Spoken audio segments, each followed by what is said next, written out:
শুভ সন্ধ্যা সবাইকে। আজ কথা সাহিত্যিক হুমায়ুন আহমেদের জন্মদিন। ওনার লেখা একটা কবিতা সবার কাছে রাখছি। আমাকে ভালোবাসতে হবে না, ভালোবাসি বলতে হবে না। মাঝে মাঝে গভীর আবেগ নিয়ে আমার ঠোঁট দুটো ছুঁয়ে দিতে হবে না, কিংবা আমার জন্য রাত জাগা পাখিও হতে হবে না।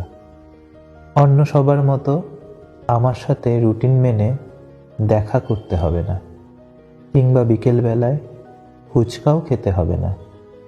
এত অসীম সংখ্যক নায়ের ভিড়ে শুধুমাত্র একটা কাজ করতে হবে।